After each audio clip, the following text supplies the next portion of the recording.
የኢትዮጵያ የሃይማኖት ተቋማት ጉባኤ በአርሲ ዞን በኢትዮጵያ ኦርቶዶክስ ሃይማኖት እና የሌሎች ሃይማኖቶች አማኞች ላይ የተፈጸሙ ጥቃቶችን የሚያጣራ ቡድን ላከ። በዞኑ ሰኞ ዕለት በኦርቶዶክስ ሃይማኖት አማኞች ላይ ሌላ አዲስ ጥቃት ተፈጽሟል ተብሏል። በቅድሚያ የምናቀርብላችሁ ዘገባ ይሆናል። የኤርትራ ማስታወቂያ ሚኒስቴር የኢትዮጵያ መንግስት ከአንዳንድ ሀገራት ጋር ግልጽ ያልሆነ የጥገኝነት ግንኙነት መስርቷል በማለት ተቹ። በዚህ ጥንቅር የምንመለከተው ሌላኛው ዘገባ ነው። የፌዴራሉ ፍርድ ቤት የቀድሞ የብሔራዊ አደጋ ስራ አመራር ኮሚሽነር ምትኩ ካሳ በከባድ የሙስና ወንጀል ጥፋተኛ ሆነው አግኝቻቸዋለሁ አለ። ይህ ዘገባም በዚህ ጥንቅር ተካቷል። ጤና ይስጥልኝ። ከዋዜማ ዕለታዊ ዜናዎች ጋር አብራችሁን ቆዩ። ኢዮብ ተስፋዬ ነኝ። የኢትዮጵያ የሃይማኖት ተቋማት ጉባኤ በኦሮሚያ ክልል አርሲ ዞን በጉና፣ በመርቲ፣ በሽርካና በሆሎንቆ ዋቢ ወረዳዎች በኢትዮጵያ ኦርቶዶክስ ተዋሕዶ ቤተክርስቲያንና ሌሎች የሃይማኖት ተቋማት አማኞች እንዲሁም አገልጋዮች ላይ በተያዘው ወር የተፈጸሙ ግድያዎችን የሚያጣራ ቡድን ወደ ስፍራው መላኩን አስታውቋል። ቡድኑ ይህንኑ የማጣራት ስራ አጠናቆ የመጨረሻ ሪፖርቱን ካቀረበ በኋላ በማጣራቱ ሪፖርት ዙሪያ ይፋዊ መግለጫና ማብራሪያ እንደሚሰጥ የሃይማኖት ተቋማት ጉባኤው ማክሰኞ ጥቅምት 25 ቀን ባወጣው መግለጫ ላይ ገልጧል። ጉባኤው አንዳንድ አካላት ከግምትና ካልተሟላ መረጃ በመነሳት በማህበራዊ መገናኛ ዘዴዎች ላይ የሚያሰራጯቸው መረጃዎች የቡድኑን የማጣራት ሂደት እንደሚጎዱና አንዳንድ አካላት ወደ ተሳሳተ ድምዳሜ እንዲሄዱ ሊያደርግ እንደሚችል በመጥቀስ በማህበራዊ መገናኛ ዘዴዎች ከጉዳዩ ጋር የተያያዙ መረጃዎችን የሚያሰራጩ አካላት ጥንቃቄ እንዲያደርጉ አሳስቧል። ሆኖም በማህበራዊ መገናኛ ዘዴዎች ተሰራጩ የተባሉት መረጃዎች ምን እንደሆኑ የሃይማኖት ተቋማት ጉባኤው አልጠቀሰም። ይህ በእንዲህ እንዳለ በዚሁ ምስራቅ አርሲ ዞን መርቲ ወረዳ በኦርቶዶክስ ሃይማኖት ተከታይ ክርስቲያኖች ላይ ድጋሚ ጥቃት ተፈጽሟል ተብሏል። በኢትዮጵያ ኦርቶዶክስ ቤተክርስቲያን ስር የሚገኘው የማህበረ ቅዱሳን ብሮድካስት አገልግሎት በዞኑ በመርቲ ወረዳ ጋዶ በተባለች ቀበሌ በሚኖሩ የቤተክርስቲያኗ ተከታዮች ላይ ሰኞ ጥቅምት 24 ቀን ሌላ ተፈጸመ በተባለ ጥቃት 5 ሰዎች እንደተገደሉ መስማቱን ጠቅሶ ዘግቧል። ጣቢያው ጥቃቱ ሃይማኖት ተኮር ጥቃት ነው ብሏል። በዚሁ ጥቃት ሌሎች 3 የእምነቱ ተከታዮች ታፍነው እንደተወሰዱ መረዳቱንም ዘገባው አመልክቷል። ጥቃቱ የተፈጸመው ከቀትር በኋላ መሆኑን የጠቀሰው ዘገባው ሟቾች የእርሻ ስራቸውን አጠናቀው ምሳቸውን በመመገብ ላይ ሳሉ ታጣቂዎች በከፈቱባቸው ድንገተኛ የተኩስ ሩምታ መገደላቸውን ዘገባው ጠቅሷል። ታጣቂዎች አፍነው የወሰዷቸው 3 ሰዎች እስከ ማክሰኞ ድረስ ወዴት እንደተወሰዱ እንዲሁም ያሉበት ሁኔታ እንደማይታወቅ የዜና ምንጩ በዚሁ ዘገባው ላይ አስፍሯል። በጥቃቱ የተገደሉት ምዕመናን ስርዓተ ቀብር በአቦምሳ ከተማ በሚገኘው ደብረገነት ትንሣኤ ብርሃን መድኃኔዓለም ቤተክርስቲያን እንደተፈጸመ ማህበሩ መናገሩን የጣቢያው ዘገባ አመልክቷል። በተያዘው ጥቅምት ወር 2018 ዓ.ም ብቻ በዚሁ በምስራቅ አርሲ ዞን በጉና፣ መርቲ፣ ሽርካና በሆሎንቆ ዋቢ ወረዳዎች ማንነታቸው ያልታወቁ ታጣቂዎች በፈጸሟቸው ጥቃቶች 25 የኢትዮጵያ ኦርቶዶክስ ቤተክርስቲያን አማኞች እንደተገደሉ የቤተክርስቲያኗ ቋሚ ሲኖዶስ ከቀናት በፊት ባወጣው የሐዘን መግለጫ አስታውቆ ነበር። በምስራቅ አርሲ ሀገረ ስብከት እንዲህ አይነቱ አሰቃቂ ድርጊት በቤተክርስቲያኗ አማኞች ላይ በተደጋጋሚ ሲፈጸም ቆይቷል ያለው ቋሚ ሲኖዶሱ ድርጊቱ በሰው ልጅ ሰብአዊ መብት ፈጽሞ ተቀባይነት የሌለው ተግባር ነው በማለት ማውገዙ አይዘነጋም። ሲኖዶሱ መንግስታዊ አካላት ጥቃቱን እንዲያወግዙና የዜጎችን በህይወት የመኖር የእምነት ነጻነት እንዲያስከብሩና ድርጊቱን የፈጸሙት አካላት በህግ እንዲጠየቁ የቋሚ ሲኖዶሱ በወቅቱ ጠይቆ ነበር። የኤርትራ መንግስት ማስታወቂያ ሚኒስትር የማነ ገብረ መስቀል ኤርትራ ከሌሎች ሀገራት ጋር የምታደርጋቸው ግንኙነቶች ሁሉ የኢትዮጵያውን ገዢ የብልጽግና ፓርቲ ተሳዳቢዎች ያስጨንቃቸዋል በማለት ተቹ።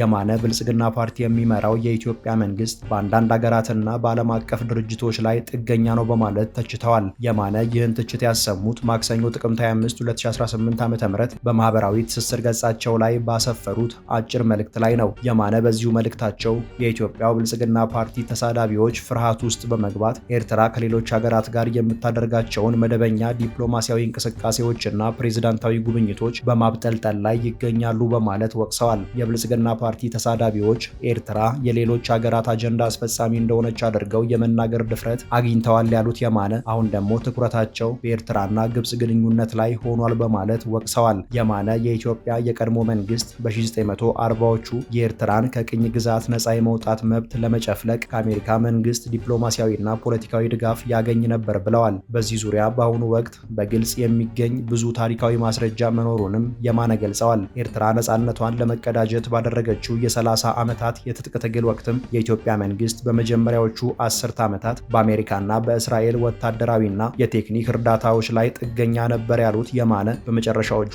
10 ዓመታት ደግሞ ከሶቪየት ህብረትና ከአጋሮቿ ከፍተኛ ወታደራዊ ድጋፍ ያገኙ ነበር ብለዋል። የማነ አያይዘውም ይህ ከአዲሱ ትውልድ ህሊና በቀላሉ ሊፋቅ የማይችል የትላንት ታሪክ ነው በማለት ገልጸዋል። አሁንም የብልጽግና ፓርቲ የሚመራው የኢትዮጵያ መንግስት በዓለም አቀፍ የልማት እርዳታ ላይ ጥገኛ ነው በማለት የማነ የተቹ ሲሆን ከተወሰኑ አገራት ጋር ደግሞ የኢትዮጵያ መንግስት ግልጽ ያልሆነ የጥገኝነት ግንኙነት መስርቷል በማለት ተችተዋል። የማነ የኢትዮጵያ መንግስት ግልጽ ያልሆነ የጥገኝነት ግንኙነት መስርቷል ያሉት ከየትኞቹ አገራት ጋር እንደሆነ ግን በስም አልጠቀሱም። የኢትዮጵያ መንግስት የባህር በር ባለቤትነት በማግኘት ስም በጎረቤት ሀገራት ላይ ጠበኛ ግዴለሽና ህገወጥ ፖሊሲ እያራመደ ባለበት ወቅትም ከዓለም አቀፉ የገንዘብ ተቋም IMF ብድር በመውሰድ ላይ ይገኛል ብለዋል። የማነ ይህንኑ ትችታቸውን ሲያጠቃልሉ የኤርትራ ራስን የማስከበርና ፖለቲካዊ ነጻነትን የማስጠበቅ የፖሊሲ ምርጫዎች በግልጽ የሚታወቁ ስለሆኑ ምንም ማብራሪያ እንደማያስፈልጋቸው ገልጸዋል። የማነ ይህን ትችት ያሰሙት የኤርትራው ፕሬዝዳንት ኢሳያስ አፈወርቂ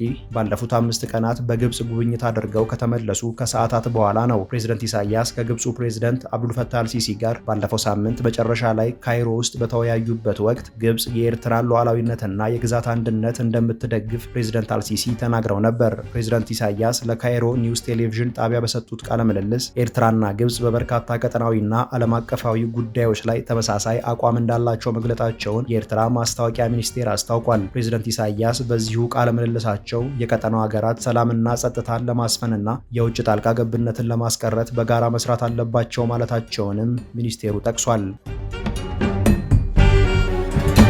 የፌዴራሉ ከፍተኛ ፍርድ ቤት የቀድሞውን የአደጋ ስጋት ስራ አመራር ኮሚሽን ኮሚሽነር ምትኩ ካሳን በተከሰሱበት ከባድ የሙስና ወንጀል ጥፋተኛ ናቸው በማለት ወሰነ። ፍርድ ቤቱ የምትኩን ባለቤትና ልጃቸውን ጭምር በሙስና ወንጀል ጥፋተኛ ናቸው በማለት ውሳኔ ሰጥቷል። በምትኩና ሌሎች ተከሳሾች ላይ የጥፋተኝነት ውሳኔ ያሳለፈው የፌዴራሉ ከፍተኛ ፍርድ ቤት ልደታ ምድብ 5ኛ የሙስና ጉዳዮች ችሎት መሆኑን የፌዴራል ስነ ምግባርና ጸረ ሙስና ኮሚሽን ማክሰኞ ጥቅምት 25 በይፋዊ ማህበራዊ ትስስር ገጹ ባሰራጨው መረጃ አስታውቋል። የፍትህ ሚኒስቴር የሙስና ጉዳዮች ዳይሬክቶሬት አቃቤ ሕግ በቀድሞ ኮሚሽነር ምትኩ ላይ ያቀረበውና ፍርድ ቤቱ በተከሳሹ ላይ የጥፋተኝነት ውሳኔ ያሳለፈበት ክስ በአደጋ ስጋት ስራ አመራር ኮሚሽን የምግብ እርዳታ ተረጂዎችን ቁጥር በማጋነን የተለያዩ እርዳታዎች ከመንግስት መጋዘን ውጪ እንዲቀመጡ በማድረግ እርዳታዎቹ ለተረጂዎቹ ሳይደርሱ ከግብረ አበሮቻቸው ጋር ሸጠው ለግል ጥቅማቸው አውለዋል የሚል መሆኑን የጸረ ሙስና ኮሚሽን አብራርቷል። ምትኩ የሙስና ወንጀልን ለመደንገግ በወጣው አዋጅ እንዲሁም በህገ ወጥ መንገድ የተገኘ ገንዘብን ወይም ንብረትን ምንጩን ደብቆ ህጋዊ አስመስሎ በማቅረብ ወንጀል ክስ የተመሰረተባቸው በነሐሴ ወር 2014 ዓ.ም ነበር። ተከሳሾቹ ምትኩ ካሳ፣ ባለቤታቸው ሶፊያ ጀማል፣ ልጆቻቸው ሚልካ ምትኩና ኢያሱ ምትኩ፣ ዮሐንስ በላይና ህይወት ከበደ መሆናቸውን ኮሚሽኑ በዚሁ መረጃው ላይ ጠቅሷል። የቀድሞ ኮሚሽነር ምትኩ ኤልሻዳይ ሪሊፍ ኤንድ ዴቨሎፕመንት ከተባለ መንግስታዊ ያልሆነ ማህበር ዳይሬክተር የማነ ወልደ ማርያምና ከሌሎች የድርጅቱ ሰራተኞች ጋር ያልተገባ የጥቅም ግንኙነት በመፍጠር የተረጂዎችን ቁጥር በማጋነንና በሺዎች በሚቆጠሩ ተረጂዎች ስም በተደጋጋሚ የምግብ እርዳታዎችን ከኮሚሽኑ መጋዘን በማውጣት ለግል የዱቄት ፋብሪካዎችና ለሌሎች ግለሰቦች በመሸጥ ህገወጥ ጥቅም ሲያገኙ እንደነበር በክሱ ላይ እንደተብራራ የተቋሙ መረጃ ያመለክታል። ምትኩና ግብረ አበሮቻቸው በአማራ ክልል፣ በአፋር ክልል፣ በኦሮሚያ ክልልና በቀድሞ ደቡብ ክልል ውስጥ በሚገኙ የኤልሻዳይ ግብረሰናይ ድርጅት ማዕከላት የተረጂዎችን ቁጥር በማጋነን ምግብና ምግብ ነክ ያልሆኑ የተለያዩ የእርዳታ አይነቶችን ከኮሚሽኑ በመውሰድ እንደሸጡ ፍርድ ቤቱ አረጋግጧል ተብሏል። በብድርና ድጋፍ ሽፋን በህገ ወጥ መንገድ ከኮሚሽኑ በ100 ሚሊዮን ብር የሚገመት እርዳታም ለኤልሻዳይ ግብረሰናይ ድርጅት በገንዘብ መልክ እንደተሰጠ ተገልጧል። በዚህ የወንጀል ድርጊት 601668 ኩንታል ስንዴ፣ 41789 ኩንታል በቆሎ፣ ከ78386 ሊትር በላይ ዘይት እንዲሁም 3999 ኩንታል ሩዝ ከግብረሰናይ ድርጅቱና ከአደጋ ስጋት ስራ አመራር ኮሚሽን ባልደረቦች ክለቦች ጋር በመመሳጠር አዳማ ከተማ ለሚገኙ የዱቄት ፋብሪካዎች እንደተሸጠ ተጠቅሷል። በሁለተኛው ክስ ከ472 ሚሊዮን 868 ሺህ ብር በላይ ድጋፍ በአንደኛ ተከሳሽ ምትኩ ፈቃደኝነትና በሁለተኛ ተከሳሽ አማካኝነት ክፍያ እንደተፈጸመና በሶስተኛ ተከሳሽ ወጪ አድራጊነት ለግል ጥቅም በመዋሉ በመንግስት ላይ ከፍተኛ ኪሳራ እንደደረሰ መረጋገጡ ተገልጿል። የምትኩ ልጅና ባለቤታቸው በፍርድ ቤቱ ጥፋተኛ የተባሉት በስማቸው ተገዝተው ከተገኙ ተሽከርካሪዎችና መኖሪያ ቤቶች ጋር በተያያዘ በህገወጥ መንገድ የተገኘ ገንዘብን ወይም ንብረትን ህጋዊ አስመስሎ ማቅረብ በሚል ክስ ነው ተብሏል። ምትኩ ክሱ ከደረሳቸው በኋላ በክሱ ላይ የተጠቀሰውን ወንጀል አለመፈጸማቸውን ጠቅሰው የእምነት ክህደት ቃላቸውን መስጠታቸውን ተከትሎ አቃቤ ህግ የሰው ምስክርና የሰነድ ማስረጃ ማቅረቡን ጸረ ሙስና ኮሚሽን ባሰራጨው መረጃ አውስቷል።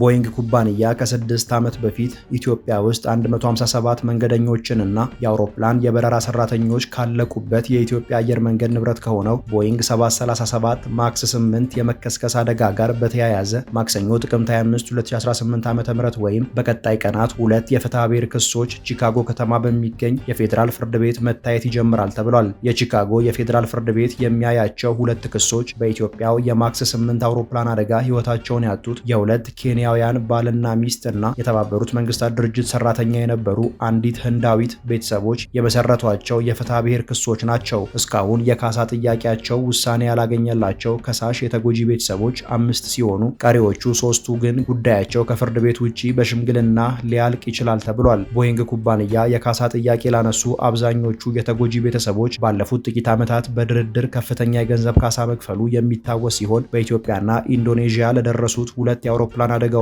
ቀደም ሲል ህጋዊ ኃላፊነት ወስዷል። ቦይንግ ኩባንያ ሰኞ ዕለት ባወጣው መግለጫ በሁለቱ የማክስ 8 አውሮፕላን አደጋዎች ህይወታቸውን ላጡ ቤተሰቦች ሙሉና ፍትሐዊ ካሳ ለመክፈል ቀደም ሲል ቁርጠኝነቱን በተግባር ማሳየቱና ለአደጋዎቹ ህጋዊ ኃላፊነት መውሰዱን ጠቅሷል። ቀሪዎቹ የተጎጂ ቤተሰቦች ጉዳያቸውን በአሜሪካ የፌዴራል ፍርድ ቤት ለመጨረስ ያላቸውን መብት እንደሚያከብርም ኩባንያው ገልጧል። ፍርድ ቤቱ ሁለቱን የክስ መዝገቦች ለማየት የተቀመጠው የካሳ ጥያቄዎቹን በቦይንግና ከሳሾች መካከል በሽምግልና ለመፍታት የተደረገው ጥረት መክሸፉን ተከትሎ መሆኑን የአብዛኞቹን የተጎጂ ቤተሰቦች የካሳ ጥያቄዎች የወከለው የቺካጎ የጥብቅና ድርጅት መናገሩን የአሜሪካ የዜና ምንጮች ዘግበዋል። ድርጅቱ ቦይንግ በአደጋው ለሞቱ ሰዎች ህጋዊ ኃላፊነትን ቢወስድም ሁለቱን የክስ መዝገቦች ግን በሽምግልና ለመፍታት በቅንነት ሊደራደር አልቻለም ማለቱን ዘገባዎቹ ጠቅሰዋል። ቦይንግ ከሁለቱም አደጋዎች ጋር በተያያዘ በአሜሪካ ፌዴራል ሲቪል አቪዬሽን ባለስልጣን ላይ በማክስ 8 አውሮፕላን ስሪት ዙሪያ የማጭበርበር ወንጀል ፈጽሟል የሚል ክስ ቴክሳስ ውስጥ በሚገኝ የፌዴራል ከፍተኛ ፍርድ ቤት ተመስርቶበት የነበረ ቢሆንም ዘግየት ብሎ ግን የአሜሪካ ፍትህ መስሪያ ቤት ፍርድ ቤቱ የወንጀል ክሱን ውድቅ በማድረግ አቃቤ ህጎቹ ከኩባንያው ጋር የደረሰበትን ስምምነት እንዲያጸድቅ መጠየቁ አይዘነጋም። የቴክሳሱ ፍርድ ቤት የአቃቤ ህግንና የኩባንያውን ስምምነት ካጸደቀ ቦይንግ ለተጎጂ ቤተሰቦች ተጨማሪ የካሳ ክፍያ፣ ለቅጣትና የአውሮፕላኑን ስሪት ጥራት ለማሻሻል በድምሩ ሊያወጣው የነበረው $1.1 ቢሊዮን ይቀርለታል። ለዕለቱ ያዝናቸው መረጃዎቻችን እነዚህ ነበሩ። ተጨማሪ የዋዜማ ዜናዎችንና መረጃዎችን ዋዜማ ሬዲዮ ብላችሁ በማህበራዊ ገጾቻችን ታገኛላችሁ። ጤና ይስጥልኝ።